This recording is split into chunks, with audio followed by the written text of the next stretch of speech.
Hello. It's Thursday evening. Time for another live stream. I'm going to start in 5 minutes.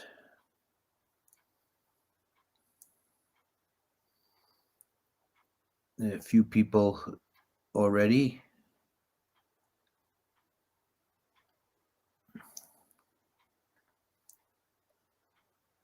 So Yankee Apple is in New Hampshire. With a name like that, it's probably where you belong.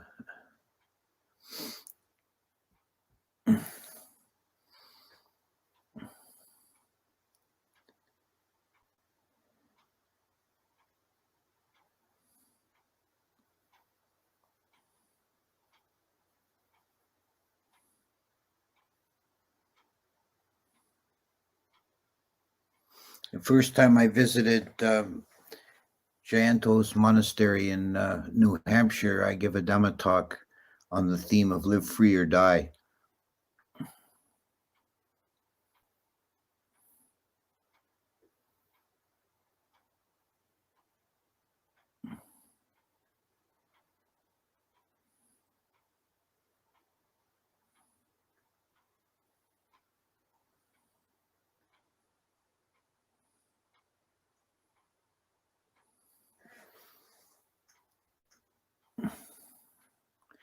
Greetings.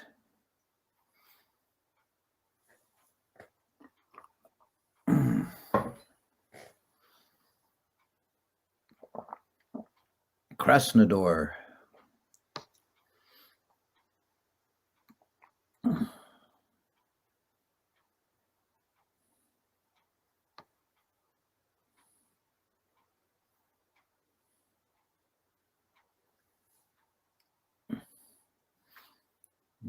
Greetings, Hua.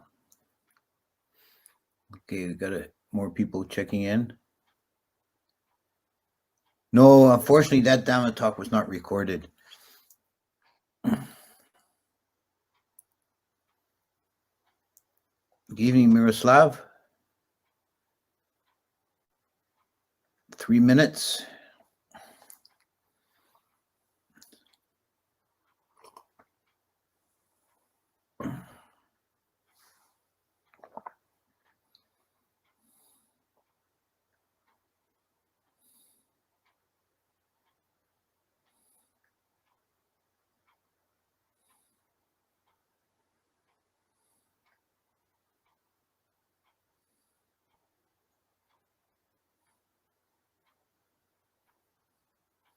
Oh, okay. Old friend of Mike Bell.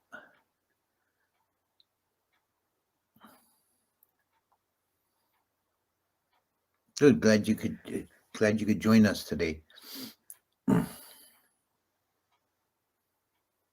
Greetings, Wayne.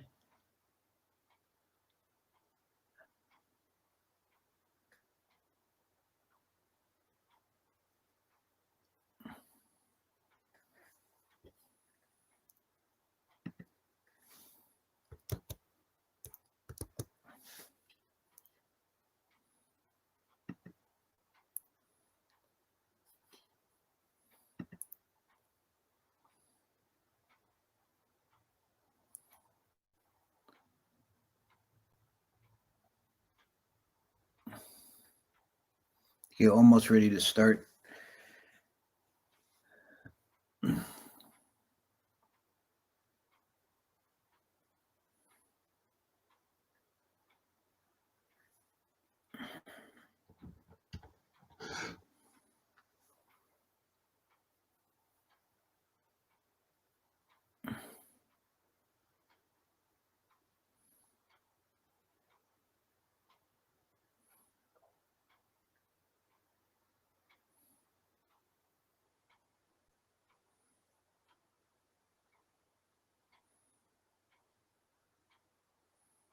It's 6 o'clock. Namo tassa bhagavato arahato sama sambuddhasa. Namo tassa bhagavato arahato sama sambuddhasa. Namo tassa bhagavato arahato sama sambuddhasa. So continuing this series on the tour of the cosmos.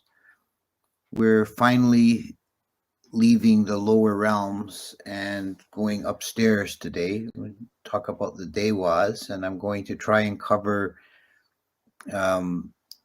the lowest levels of the Devas, the ones that are still in some contact to the earth. So that it's basically 3 levels: the Bhuma Devas, the Walahaka Devas, and the Chatu Maharajika Devas. The Tawatingsa Devas also could be included in that, but I think we'll save that for a separate talk. So, first of all, a general definition of Deva. They are beings that are within the sensual realm. So in that way, they have more in common with humans than they do with the Brahmas, who are on an entirely different level. And we'll get to those probably in a few weeks. The Devas are still part of the Kamabhumi, the sensual desire sphere, to which humans also belong, as well as the lower realms. So obviously that realm is very wide and diversified. The Devas exist in different levels.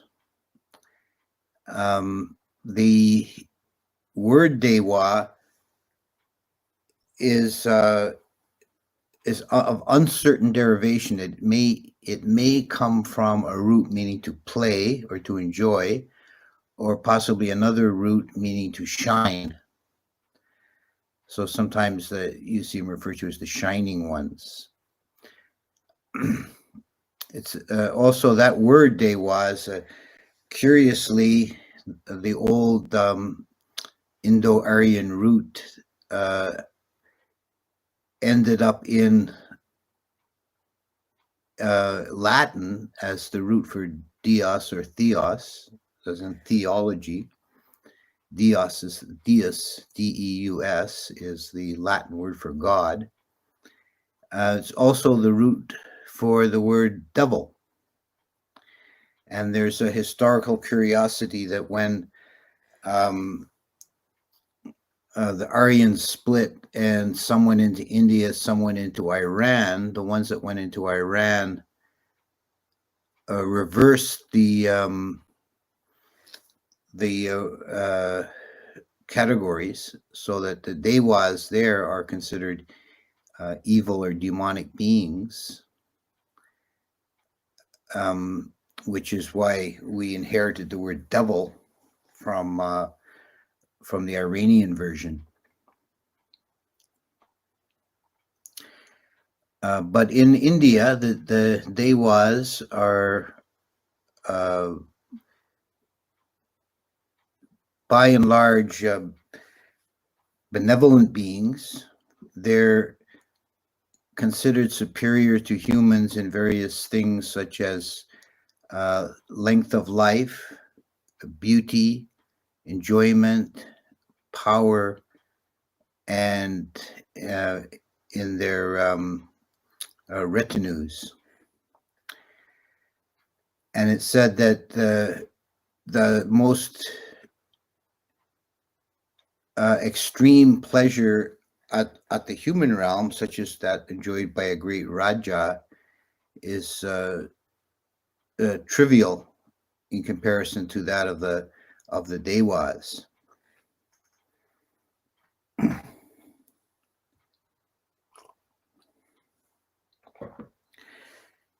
They have physical bodies, but of a more refined and pure form than humans. They consider human birth to be very unfortunate. Now, this is the general run of the Devas. There are some Devas who have taken up the teachings of the Buddha, and there are Sotapannas among them. But the great majority of the Devas have a horror of human birth because of our cruder biology and our tendency towards sickness and the shortness of our lives.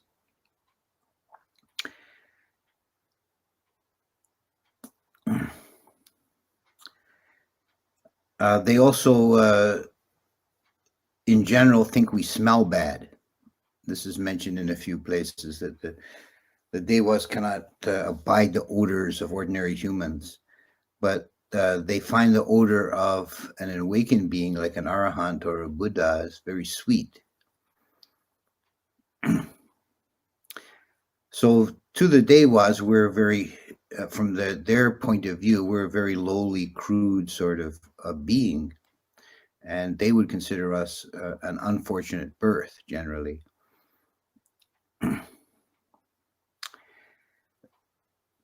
To begin with the bottom of the hierarchy, the lowest forms of Devas are called the Bhuma Devas. Bhuma means earth or soil.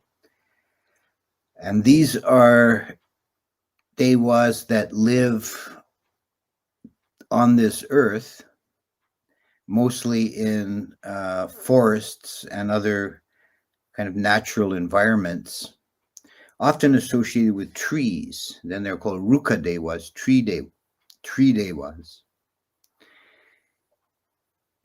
And there's some ambiguity about how far the Deva is actually identified with the tree. And this comes up sometimes, the question about plants. There are some people who hold that plants have some kind of consciousness. According to the strict Abhidhamma interpretation, they do not. Plants are classified as one faculty beings. They have life, but not consciousness. But on the other side of that, there are stories of Ruka Devas, tree Devas, that make it sound as if they're actually associated with the tree, not just living in the tree, so that if harm comes to the tree, that harm comes to the Deva as well.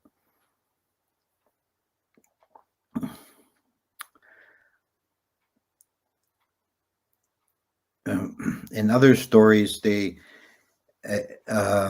said to live in Vimanas, invisible Vimanas within the tree. Vimana is a kind of an abode or a mansion in which a Deva dwells. And when we get to the higher Devas, they live in very large, elaborate Vimanas that actually travel through the air. They're flying palaces.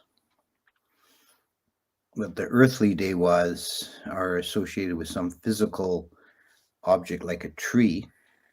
But there's a wide range, although these are the most commonly mentioned in the sources, are tree Devas. There are also Devas that live in grass, Devas that live in the sea, Devas that live in towns. They're called Nagara Devas. They generally live over the gateway to a compound. And they act as protectors or guardians. Human beings can make offerings to these various kinds of earthly Devas, and the Buddha actually praised the practice as long as the offerings do not involve sacrifice of living beings. So we see a version of this practice in Thailand. Anyone who's been to Thailand will see all over the place these little spirit houses. They look like little elaborate bird houses that people put in front of their properties, and they make offerings of rice or other things to the local Devas. And if the local Devas are appeased and honored in this way, then they act in a protective way towards the humans. There are many stories of the Devas interacting with human beings in the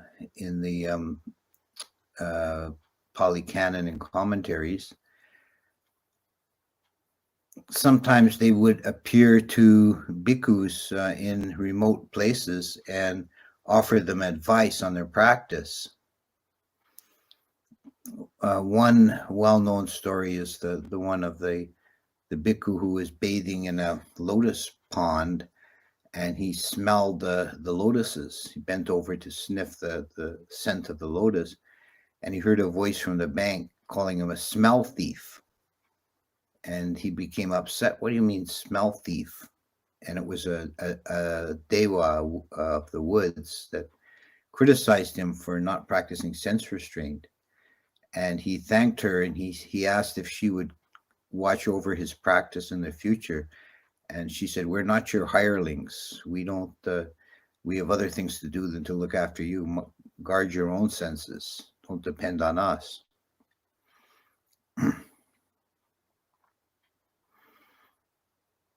To be reborn as a Bhumadeva is a result of good karma, but it's not the highest or best karma. There's some deficiency that prevented the person from being reborn even higher. There's a story about a man who is about to be executed for robbery or something like that, and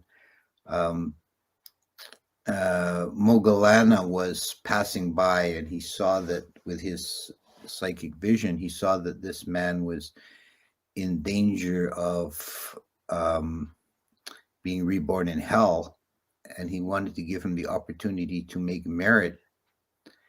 And there was a young girl, as he was watching, there was a young girl in the crowd, came and gave this fellow his last bite to eat, as a little honey cake. And then Moggallana walked up, and the fellow was moved to make an offering of the honey cake to Moggallana. And the merit of that generosity at the end bought him a Dewa birth. But just as the axe was going to chop his head off, his mind turned to thoughts of lust towards the young girl who had brought him the honey cake. So he wasn't reborn into one of the heavenly realms. He was reborn as a tree Dewa.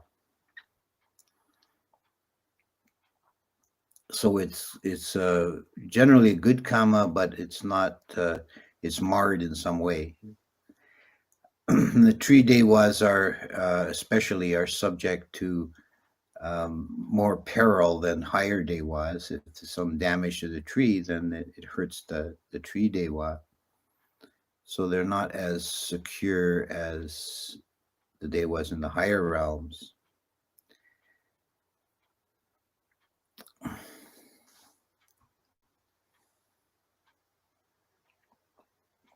They can also, they're not always benevolent.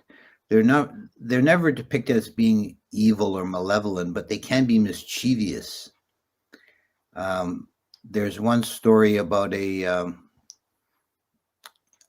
Dewa who wanted to play a trick on a bhikkhu just for fun. And when the bhikkhu went into the bush to relieve himself, as he emerged, the Dewa assumed the form of a young girl walking behind him, hastily arranging her sari. And all the other bhikkhus thought he'd been molesting this young girl, and he got a very bad reputation, although he was completely innocent. So they can be mischievous, but generally they're considered benevolent.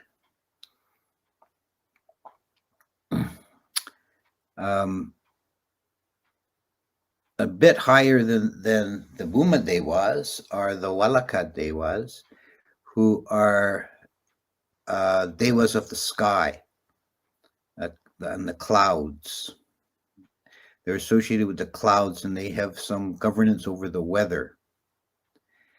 And there are different kinds of them associated with different kinds of weather. There are rain Devas and snow Devas and wind Devas and so on. And creating their appropriate kind of weather is for them as a game or a sport. They enjoy it. But they're also affected by the morality of humans on the earth, it said when humans keep good morality on the earth and well behaved, then this pleases the sky devas and they perform their weather duties properly and rain falls at the correct season and in the right amount. But if the humans misbehave, then it upsets the devas and there may be storms or floods or droughts.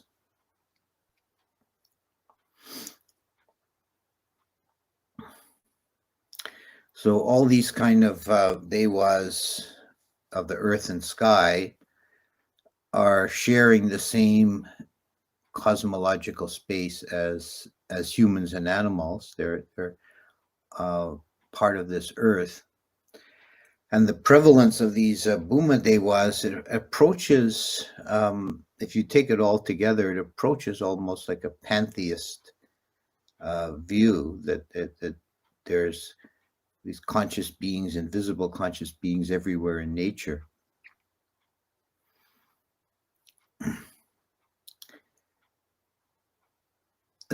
Now, turning from those to the first level of the heaven worlds, they're called saga in Pali. A heaven world is a saga.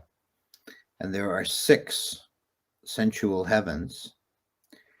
The first 2 are located on Mount Sinaru, the gigantic mountain at the center of the world system. So they still have some physical contact with this earth, in a sense. The other 4 heavens are in space, completely separated from the earth. The lowest of these heavens is the Chatu Maharajaka realm, that is the realm of the 4 great kings. There is one great king for each direction, north, west, east, and south. And this is a powerful archetype. We see the number 4 often coming up. There's 4 elements, the 4 directions, and the 4 great kings is a very ancient concept, the guardians of the 4 directions. You see, in East Asian Buddhism, like in China, they're very much prevalent. You'll see in temples, you'll often see these warrior-like looking figures, fierce guys with swords in the striking martial arts poses in the 4 corners of the building. Those who represent the 4 great kings standing watch.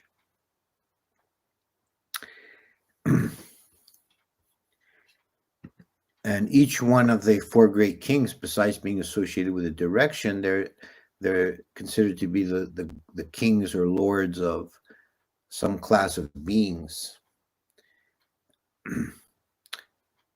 Datarata is the king of the east, and he's the lord of the Gandhabas, that is the heavenly musicians. Virulaka is the king of the south, and he's lord of the Kambandas. Virupaka of the west is the lord of the Nagas, and Vesawana of the north is the lord of the Yakas. Now, of the 3 of these, we really have no more information about them than their bare names when the 4 kings are listed and their directions and their beings. But Vesawana is a more fleshed out character. We have some stories about Vesawana, and we have some background about him. He may have been considered the leader of the 4. He whenever they are communicating either with the Buddha or with Sakka, then who's higher than them, and they're Sakka's vassal, it's Vesawana who acts as their spokesman. And Vesawana is said to be very friendly with Sakka. And we have a couple of stories where the 2 of them are strolling around Tawatingsa together. So Wesawana was formerly very fierce and ferocious. Um, he was said to have a powerful weapon, a hammer that he would throw, and it would kill 1,000 yakas at one blow and then return to him. And his minions are generally afraid of him, and he could even wither them with a glance. But at some point, we're not told when, but at some point, Wesawana became a Sotapanna, and he softened his ways. So by the time of the Buddha, he was a Sotapanna. He may have attained that under the dispensation of a previous Buddha. He's also the Wesawana. He's also the Lord of the North. So that means his authority rests over Uttarakuru, the magical kingdom on the northern island where people live in a paradisical way. And there he's known by the name of Kuvara. And it's in that guise that he is considered, in East Asian Buddhism, he's considered a god of wealth and worshipped in that regard for prosperity or wealth. And in the Pali, there's one of the phrases that comes up when someone when some earthly human is very wealthy, they say he's just as wealthy as Wesawana. It's like a phrase of proverbial wealth is to be like Wesawana. As Lord of the Yakas, he drives them pretty hard. If they want to earn the right to have a territory where they can eat people, as I mentioned in my talk about Yakas, they have to serve Wesawana for a period, often up to 7 years. And one of the common tasks they have to do is fetch water from Lake Anotata in the Himavant and bring it to him up on Mount Sinaru. And the work is so hard that some of them die in his service. But the Yakas obey him faithfully. As we saw when we talked about Yakas, they although they're very ferocious, generally very ferocious and ogre-like beings, they follow the strict code of laws laid down by Wesawana and never deviate from it. So these four great kings, they also have the responsibility of checking up on human beings. On the full moon every month, they come out in their chariots and make a tour of the earth and check to see if the human beings are keeping the precepts and if they're following the upositas, and generally how well they are behaved. And they make a report of this to Saka at Tawatingsa. So they're the kind of the intermediaries between humans and the higher gods. And their abode is halfway up Mount Sinaru, in terraces on the side of the mountain.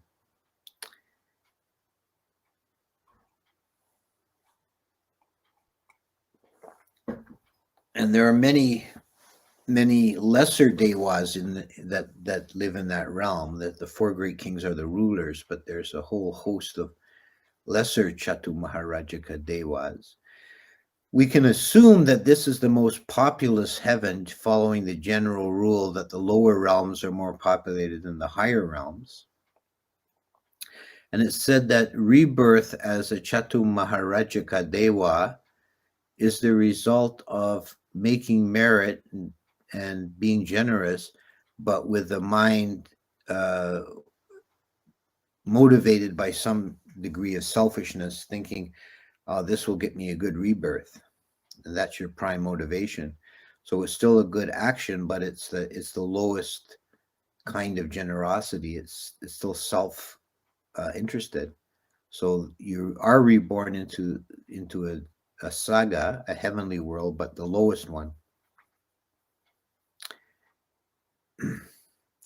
And these beings live a very long time by human standards. If we take do the calculations, then it looks like their lifespan it works out to 9 million years. So they have a very long lifespan, but they're not immortal. There are no immortal beings in the Buddhist cosmos. This is an important point, and it separates the concept of Buddhist saga or heaven from Christian or Muslim heaven. There's no eternal life for these devas. They have a long, long life by human standards, but it does come to an end. And they don't suffer the indignities of aging, sickness and aging as humans do. They get 5 signs shortly before their death to warn them that the time is short. The 5 signs are that their garlands fade, their clothes become wrinkled, they become restless on their seat, they lose the glow of their complexion, and their armpits sweat. So, I mean, that's pretty mild compared to what humans go through. But at least as far as these lowest class of the heavenly beings, they don't always make it to their full lifespan. There are various ways in which they can be extinguished before that. The wars with the asuras, which we'll talk about more in next week's discussion of the Tawatingsa, but the wars with the asuras are low casualty wars, so very few actually are destroyed in that way. But there are 2 other ways in which Chatu Maharajaka Devas can lose their life early. One is called corrupted by pleasure. It's said that their constitution is such that their heat element is very strong, but their bodily form is very subtle. So they're kind of vibrating at a high pitch, that they're not as securely based in their body as humans are, and they can't miss a single meal, or they will the heat element will destroy their body and they will die. So sometimes they are so engrossed in their pleasure with their dancing girls and their musicians and their festivals and their chariot rides that they forget to eat. And shortly after the time when they should have eaten, they just disappear. That's how devas die. They don't suffer. They just disappear. The same way they're born. They just appear in that realm fully formed. The other way that they can die early is called corrupted by mind. And that is not from missing a meal, but it's from becoming too hot from anger and arising from envy. It sometimes happens that they see another deva who's more has a more elaborate chariot, or better, more prettier dancing girls, or more garlands or whatever, and they become enraged. Who is this fellow? Why does he have all this nice stuff? Why does he have more than me? and they get so angry that it burns them up and they die. And that's called corruption of mind, and they can die in that way. So we can see from these incidents that the Devas are not always of what we would call an elevated mind. They can be prone to this kind of pettiness.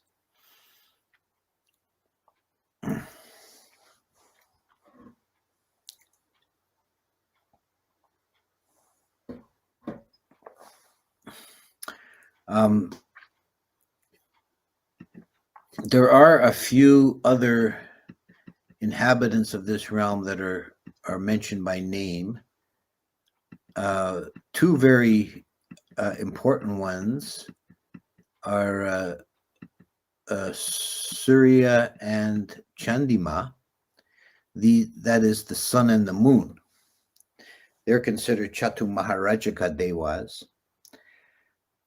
The visible sun and moon are the abodes. They're considered to be like mumanas or heavenly mansions or chariots of the god that is known as Surya or Chandima.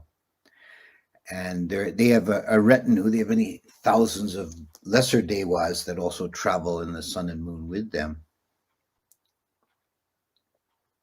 Occasionally, the sun and moon are attacked by the largest being in the universe, who is the Asura Rahu. And this is the eclipse demon, who sometimes takes them in his hand out of jealousy or rage at their magnificence. He'll take them in their hand. That's a partial eclipse, or he'll swallow them in his mouth, and that's a total eclipse. But he can't hold them forever because their force of forward motion is driven by kama, and they can't resist that. He can't resist that.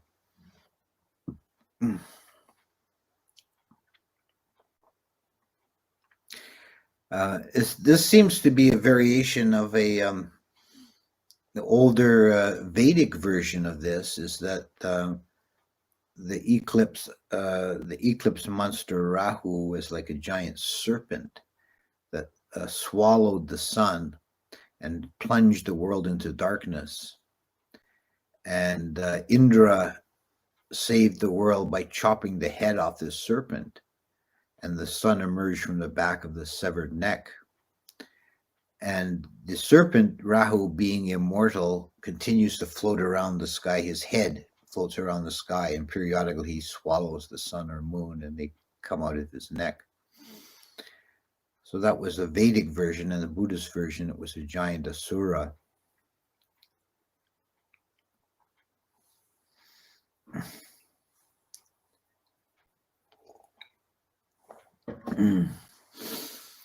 Maybe it's a little bit going off the main topic, but it's kind of interesting. There's also an astronomical version of Rahu that may have some connection or derivation even from Babylonian or Sumerian eclipse planet, which was called Nibiru. If you've got a geocentric model of the solar system, it's very hard to explain eclipses. But they came up with this, I think it's the Babylonians who originated. They came up with a very clever mathematical fudge that they said there was an invisible planet that occasionally got in between the Earth and the sun or the moon. And you could actually, if you study this system, you could actually plot on a sky map, you could plot the course of this invisible planet and use it to predict correctly when eclipses are going to occur.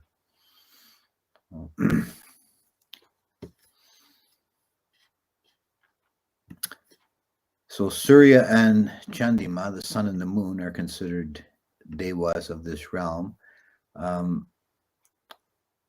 There's one other that I'll mention is Mani Makala, who is a goddess. She's a Dewi, female Dewa of the sea, who was given the task by Saka to guard the oceans if there's a shipwreck, to save shipwrecked sailors. And there are a couple of two Jataka stories where she figures after a shipwreck, and she seems to be rather negligent of her duties, because in both stories she was engrossed in her Dewa pleasures and not paying attention to the sea, and these ships were capsized, and there was one survivor who lived for 7 days clinging to wreckage before she noticed, and then she came in and rescued him.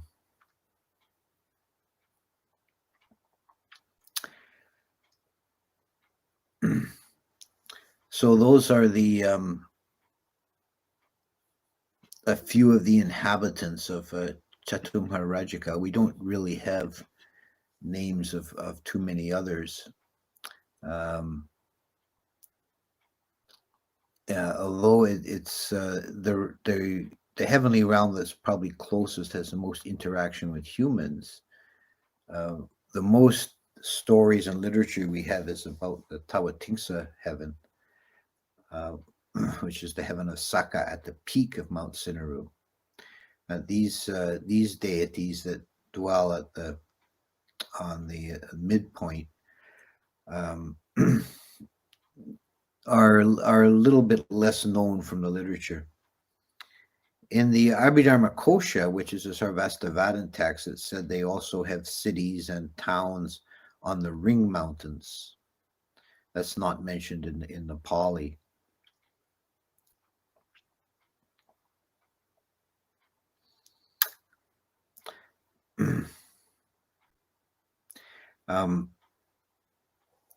This is a bit of speculation, but I've wondered if the four great kings are actually the original inspiration for the playing cards, the royal suits and the playing cards, beginning with the four kings, because playing cards, as we know them in Europe, originated with the gypsies who came out of India.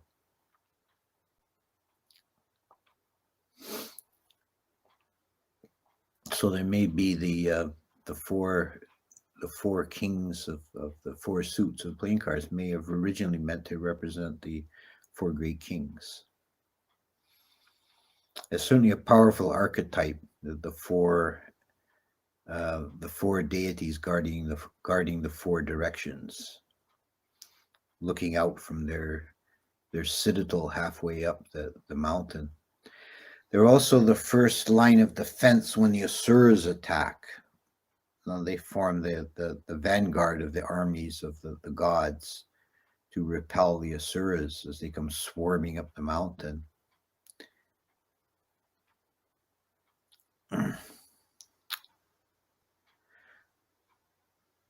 So I think I'll stop there, and we can see if there's any questions. And next week we'll climb to the top of Mount Sinaru and talk about Tawatingsa heaven and Saka and his associates there. Let's see what we got in the chat. I try not to look at the chat too much while I'm talking. It distracts me, but now I'll see what's there.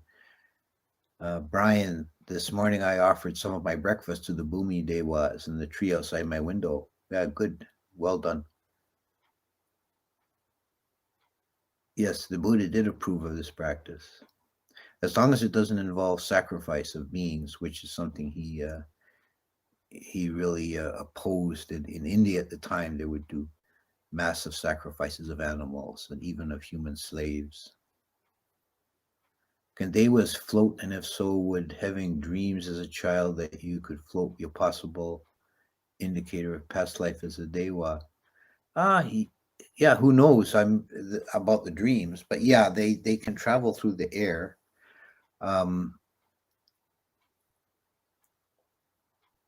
They have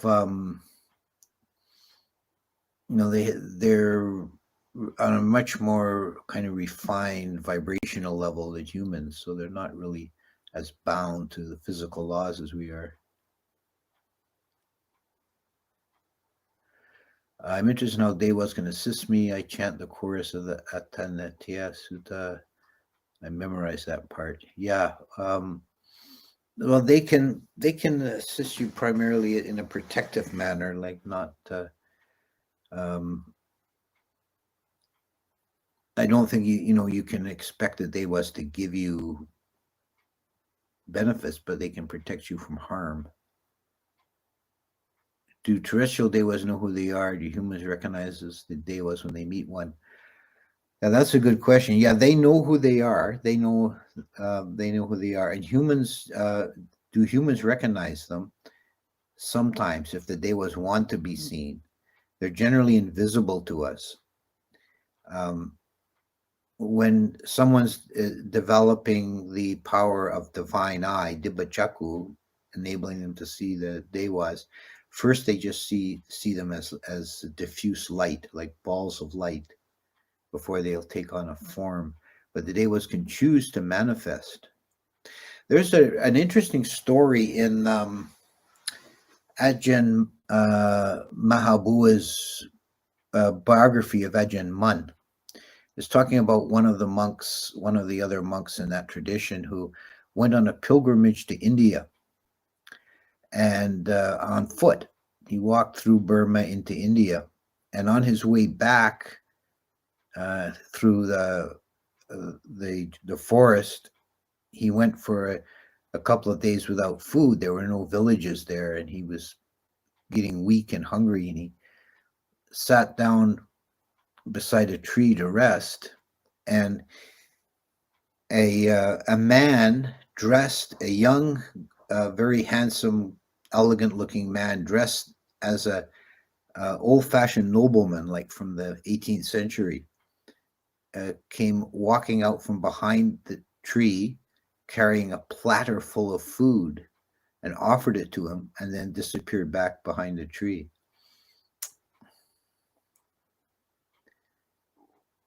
And Devas take human form. Yeah, they can assume different forms. There's one kind of slightly comical story about a Deva. It's in one of the Jataka stories. There was a tree that had a Deva in it. It was a very big, beautiful tree, and the king wanted to cut it down to make a pillar for his new palace. And he was saved by his friend, who was a humble grass Deva, just living in the bushes. And this Deva, the small Deva, assumed the form of a chameleon, and he magically caused holes to appear in the big tree. And then as the foresters came to chop it down, he popped his head out of one of the holes, his chameleon head. And the forester said, "Oh, this tree is rotten. Look, it's full of holes. We can't use this. We better move on." I visualize and contemplate nagas and yakas. Protection is what I like. Yeah. Are Devas able to influence people's lives, do things to them, and remove obstacles? Yes.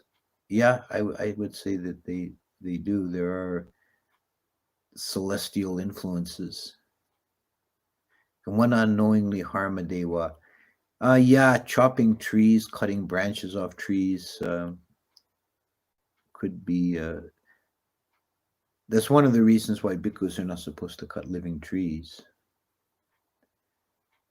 Good evening, Ajahn. Interested in what the Buddha said on Shiva, Vishnu, Krishna, and other Hindu gods. Yeah, that's actually a very interesting question. It's kind of a big one. Well, some of those names would not have been known to the Buddha. Shiva and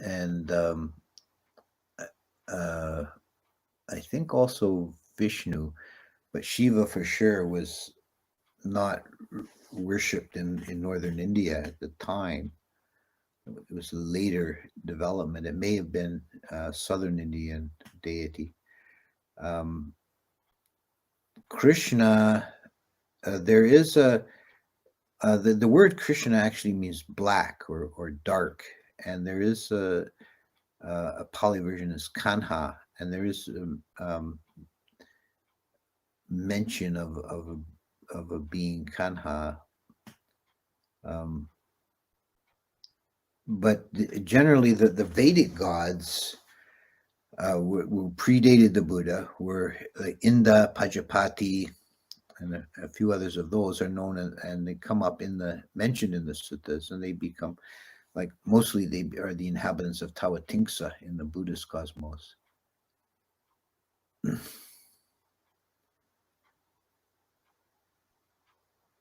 Are Devas real beings, or are they metaphor of the mind?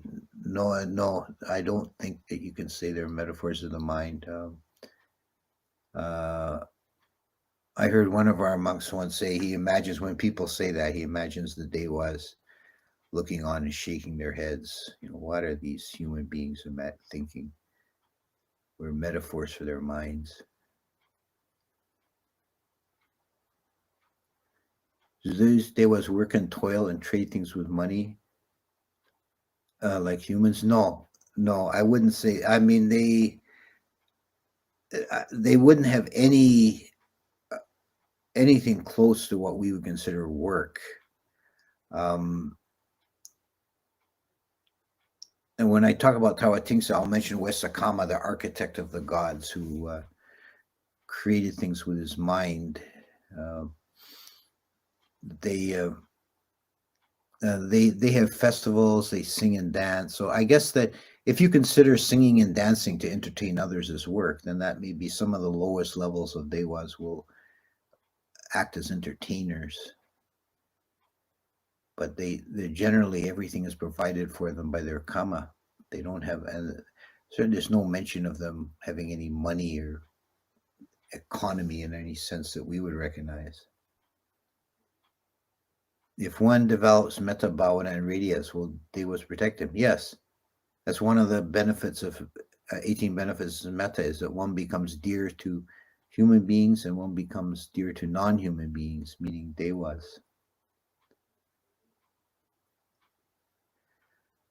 How can one ensure protection by Devas? Does giving them merit? How does giving them merit work?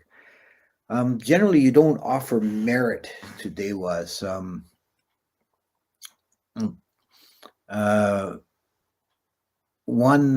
There's a few different things you can do. One is what Brian already mentioned, is the practice of making offerings to Devas, which is what the Thais do with the spirit houses.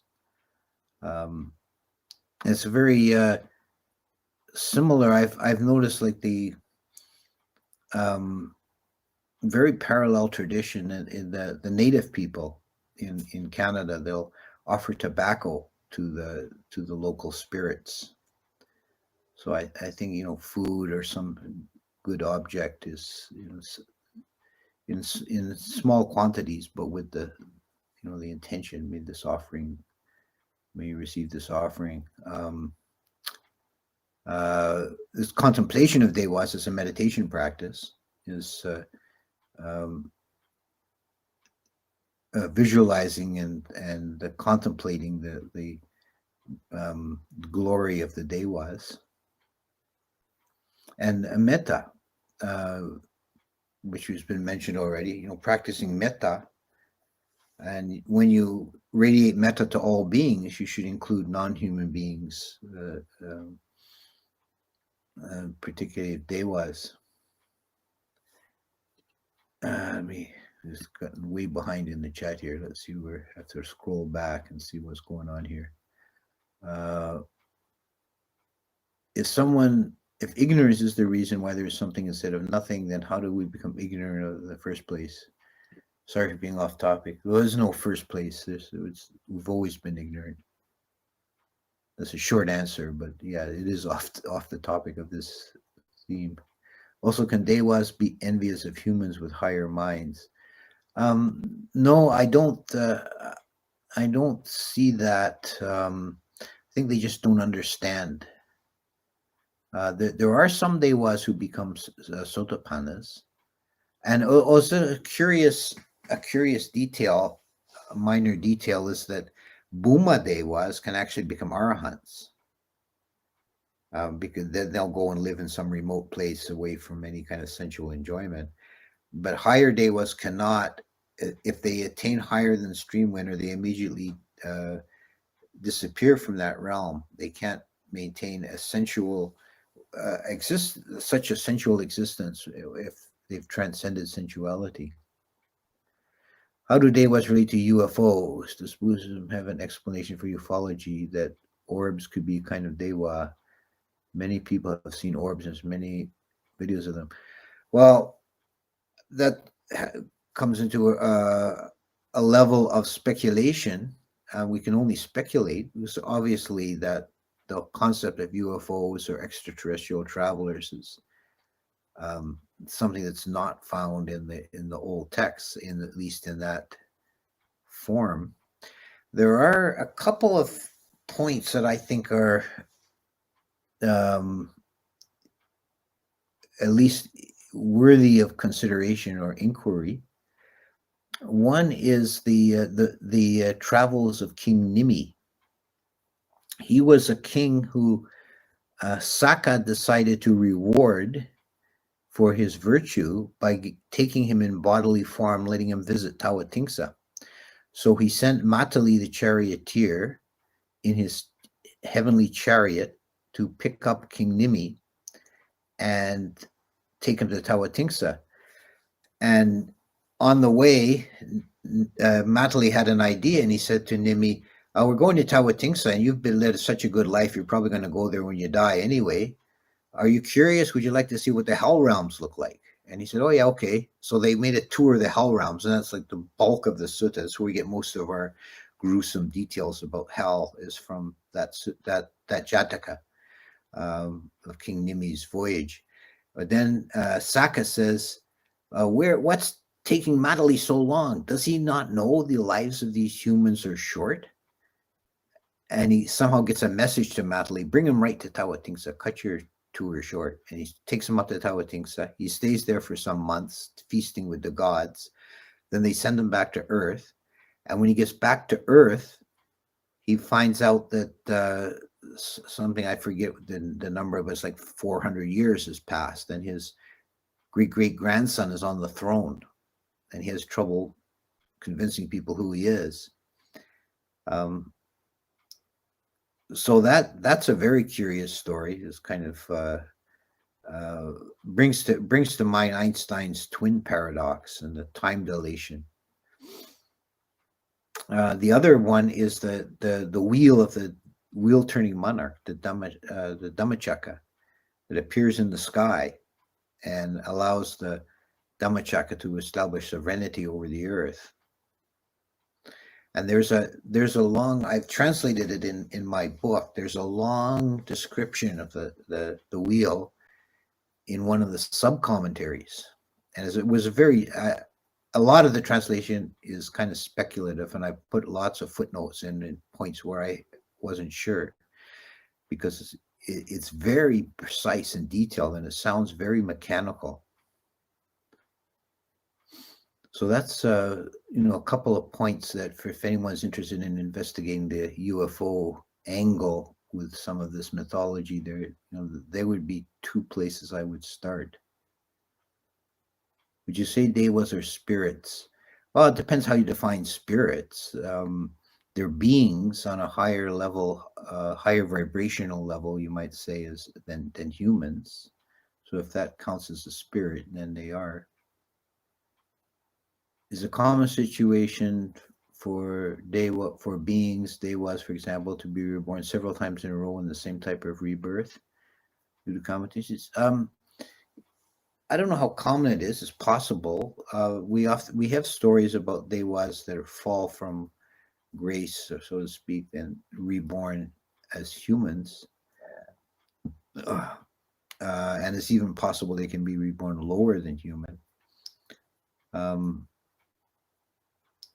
but we do have one incident that comes to mind is Saka himself.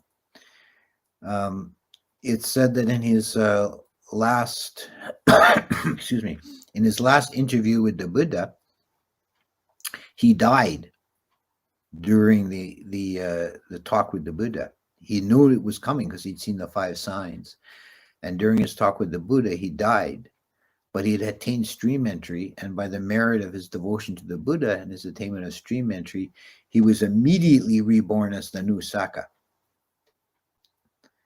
which is a point perhaps I should have mentioned in the talk, is that these, when we give names to these gods like Wesawana and Saka, the names are really more like titles. There's always a Saka, but not always the same one.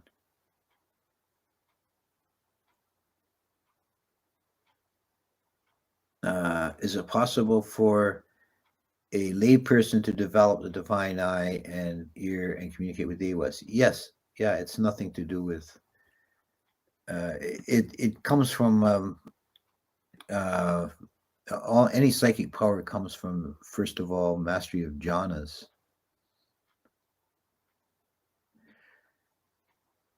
That Attanataya Sutta states, can the cars they have fit for gods? This is about UFOs.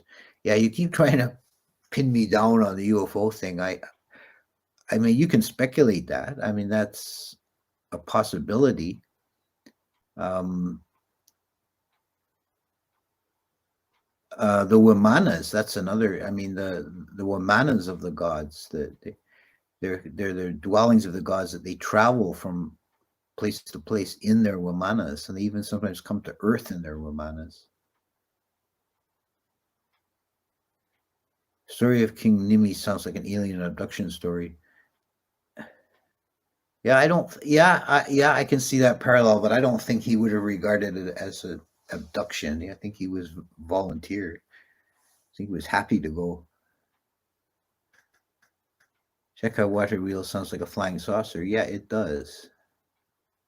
But you're so clear. It's like you are in the room with me.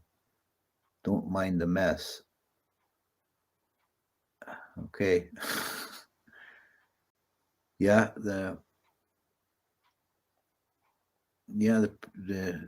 you can see the background of my cabin here. Some wires hanging out and a cartoon stuck to the wall.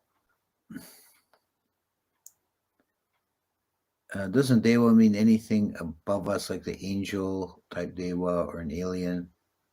Does the Buddha acknowledge humankind of being at other planets? They didn't know about other planets. You don't. The ancient Indian model of the universe was multiple world systems. So if you want to call those planets, yeah, there are infinite number of world systems with beings on them, but it's an entirely different model than us, and than we have, and these world systems were not in any way associated with the stars.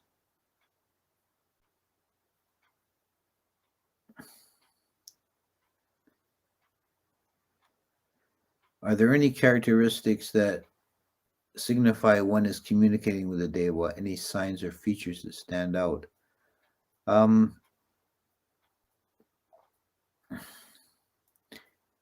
Well, if they really wanted to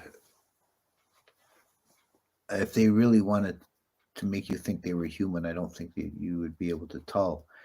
But generally, the Devas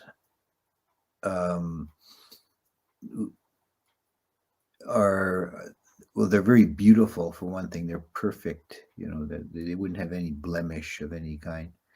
They're radiant.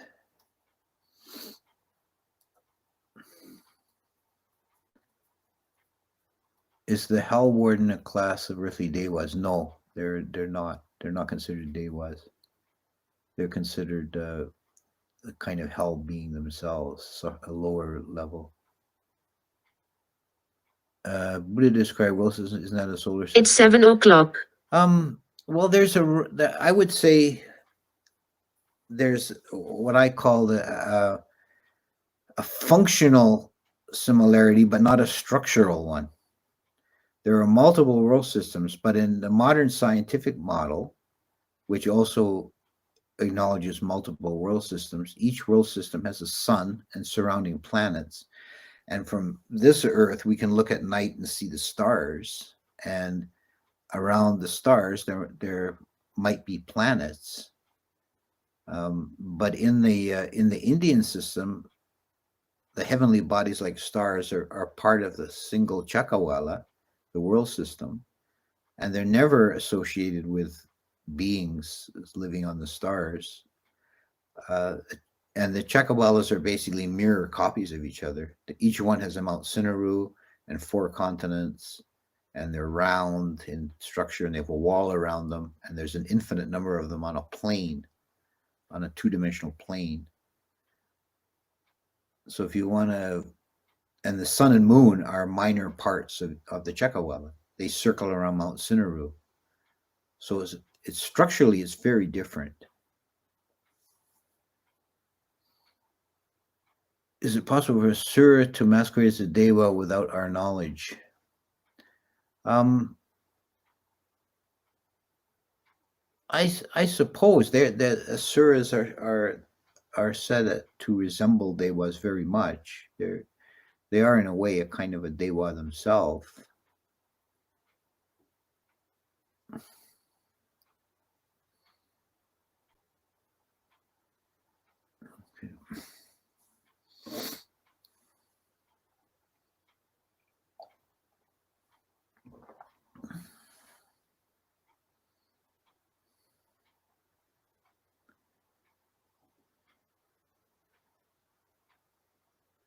As in one meeting a tall club-wielding demon. Yes. Yeah, there's that biography of Ajahn Mun has a lot of encounters with various kinds of beings.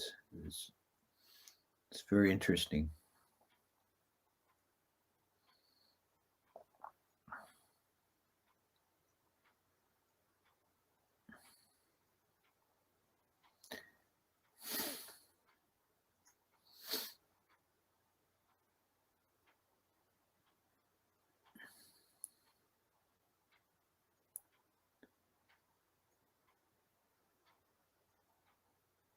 Is Sila the most influential factor for being reborn as a Dewa? Sila plus generosity. Keeping the 5 precepts is a prerequisite for human birth or higher, and the particular addition to the mix, you might say, is for becoming a Dewa is generosity.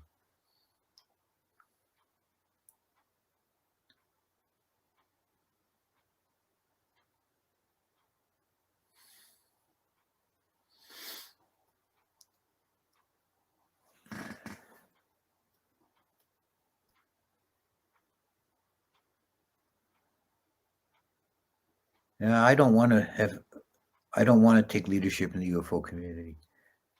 I think there are some, like I said, I think there are some interesting angles that could be explored. That's not really my interest.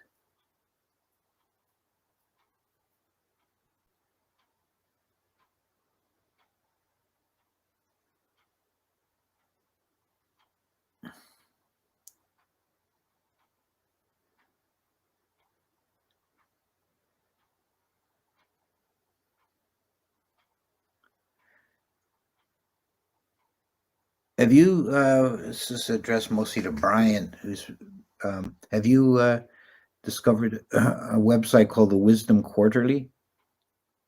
He's got a lot of posts about relating Buddhism and UFOs.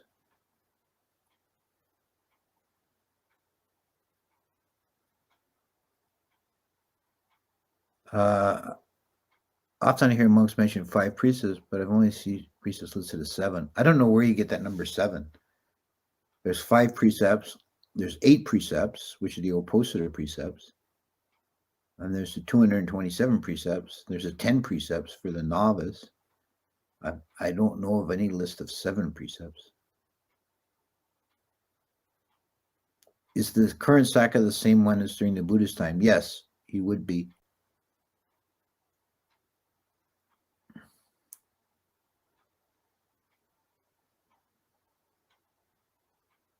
The time from the Buddha to now for Saka would be blink of an eye.